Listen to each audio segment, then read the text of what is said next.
Law school admissions is not what you think it is. There's a lot of misinformation and mythology out there about the process, a lot of outdated information floating around. Today, I'm going to break down for you some of these common misconceptions and what you need to change about your understanding of the law school admissions process and your LSAT preparation in particular. For those who don't know me, my name is Steve Schwartz. I've been teaching the LSAT since 2005, and I've personally increased my LSAT score from a 152 to a 175. Let me say, first and foremost, the number one factor in the law school admissions process is the LSAT.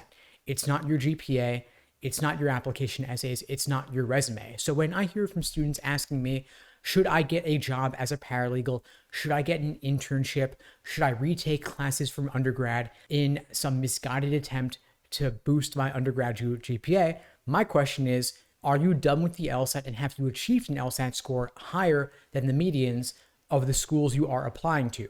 If the answer is no, then no, full stop. Focus on the LSAT.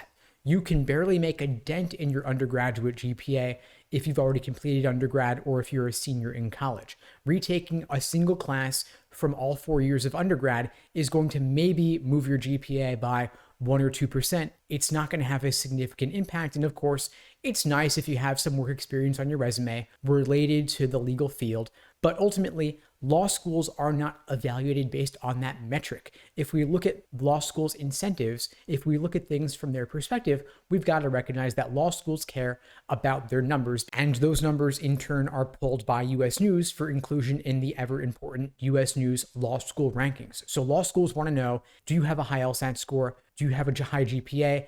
And are you likely to pass the bar exam and get a good job upon graduating?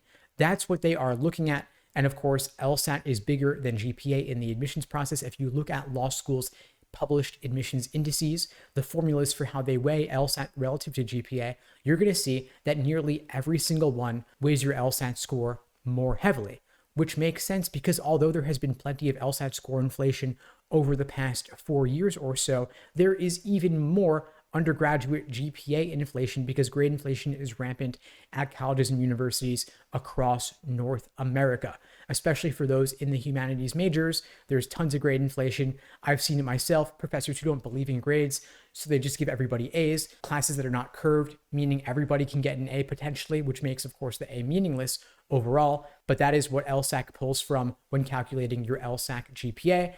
So that's the deal. If we look at the T14 law schools, they all have GPA medians of 3.8 to 3.9, meaning if you are below a 3.8 and you want to go to a T14 law school, you're going to have to balance it out with a really high LSAT score. And when I say really high, I mean really high. If we look at the T14 LSAT medians, all of them have medians for the LSAT of 170 to 175, meaning if your GPA is below a 3.8, you want to have closer to a 175 to counteract it. So when you think about, should I work on my personal statement? Should I get a job in the legal field as a paralegal? Should I get an internship?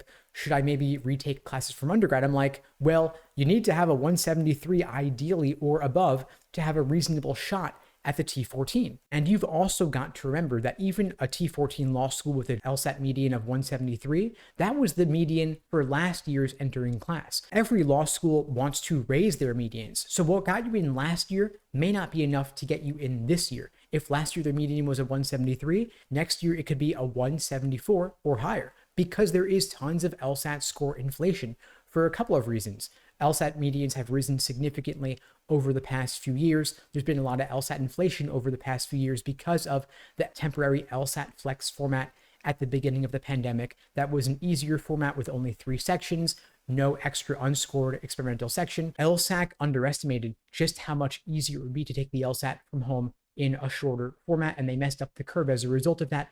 Too many students got high scores, and LSAC may be looking to compensate for that going forward by making the curve a little bit tougher, but even that may not make that much of a dent because of the second reason for LSAT score inflation, which is that it's become much easier to get accommodations for things like extra time. It used to be that 70% of those requesting extra time accommodations got them. Now 98% of those requesting accommodations get what they're asking for. Again, that's 98%. Virtually every single person applying is getting them. So students are getting time and a half, double time, triple time, or more simply for asking, simply for getting that doctor's note. And so this is probably the biggest reason for rising LSAT medians. There's a third reason, however, which is that it's become a lot easier to retake the LSAT. It used to be that you could only take it 4 times per year: February, June, September or October, and December. Now the LSAT is offered double the number of times per year, 8 times rather than 4. At minimum, the LSAT is offered 4 consecutive months coming up this calendar year: August, September, October, and November. You could take any of those exams. You could take all of those exams.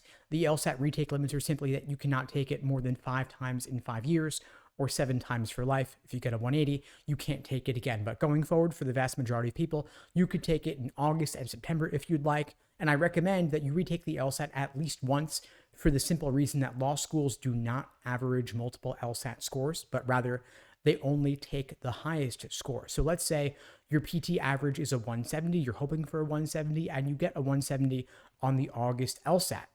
You don't need to stop there. You could then retake the LSAT in September or October or even November, and maybe through luck alone, you score a few points higher, get a 173.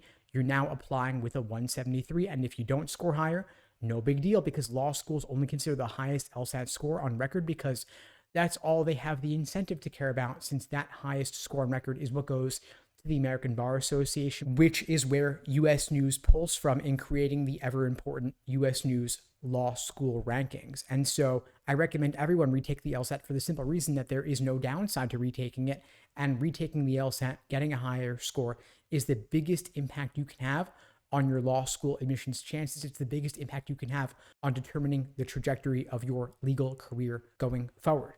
Now, if you'd like my help on your journey to scoring a 170 or above, you can check out the links below to find out more about what we offer and to book a call with me and my team. We'd be glad to help you out. If you're at the 165 mark, looking to break into the 170s, oftentimes at this point, it's not about the question stem type in logical reasoning, for example, but rather it's about the method of reasoning in the stimulus. And so the Socratic review method is the best way for pinpointing exactly what mistakes you're making and why, where your misunderstandings are coming from. And so wherever you're at in your prep, make sure that you are leveling up the depth of your review process, that you're not using explanations as a crutch, that you're not just saying to yourself, oh, after seeing the answer key, oh, I get it now. How could I have been so dumb? The answer makes perfect sense. If you're doing that in just a minute or two, you're not really learning the lesson that you could be learning from every question that you get wrong, because every question you get wrong is an opportunity to learn something new. As you may know by now, the LSAT repeats itself. And so you want to make sure that you are figuring out what mistakes you're making and why, so that, of course, you can avoid making them again. Anyway, folks, that's all for now. In the meantime, I'll wish you all the best and take care.